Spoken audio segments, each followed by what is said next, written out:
you're thinking of doing business here in the UK, how do you actually do it? Well, small Australian winery Claymore's took a very big leap by joining forces with one of the world's most famous football clubs, Liverpool. So let's go inside their home ground, Anfield, and find out how this unique partnership is paying dividends both on the pitch and in the vineyards. We are the official wine partner to the Liverpool Football Club in Australia, which is exciting and fun and exhausting, and it's been a roller coaster of learning. The opportunity came about largely when the first team toured into Adelaide in 2015. And because we produce and have produced a wine that's labelled You'll Never Walk Alone since 2004, in honour of the song of the club, in honour of Bill Shankly, in honour of the club itself, it seemed a natural thing for us to look at trying to do something around that match. That went off really well, was wonderful, was meant to be a once-off thing. Big party on the banks of the Torrens, great fun. And then out of that, there was further conversation with the business development contacts at Liverpool about looking at a regional partnership for the brand in Australia. The UK is a big place. How do you compete? And is it an important market in its own right, or do you use it as a springboard to Europe? We actually do treat the UK and continental Europe as a bit of a geographic trading bloc. We have to. The scale of our business means that we can't afford to be across in market every 2 months.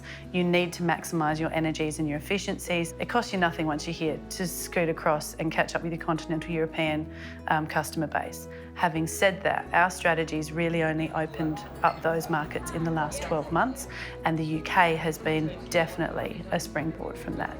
How is doing business here compared to doing business in Australia? There are lost in translation moments, but that's not peculiar to the UK. That happens everywhere. So you need to be quite clear in your communication. We're fortunate, I work with an importer here who has close ties to South Australia, had visited regularly, understands some of the Aussie vernacular, and I have less of those lost in translation moments. But I think fundamentally doing business here is, in the wine industry, it's harder to understand your opportunities because you're not actively in this market all the time. You need to rely on the people representing you, and when you're over here for 2 weeks, you've got to suck up every bit of knowledge that they share with you to see where your opportunities might lie. To do what we do to the best of our abilities, you've got to carry it in with you. That passion, you've got to take it wherever you go. Otherwise, you end up being a gimmick and a hack, and there's no authentic tie to what you do. And loads of people can tell those stories, but if I can tell a story that comes from the heart, well, I tend to be a few steps ahead of my competition. So, you know, that sense of place and that pride that we have in our vineyards, our region.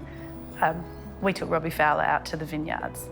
That's probably one of the best moments of my life, is getting him to have a look at Shiraz grapes on the vine, to get that sense of the spirit of a place. You know, it doesn't have to be Robbie Fowler though. The general man on the street, if he gets to see vineyards like that and that one-on-one experience, that, you know, sense of place and space and time, you carry it with you for a long time.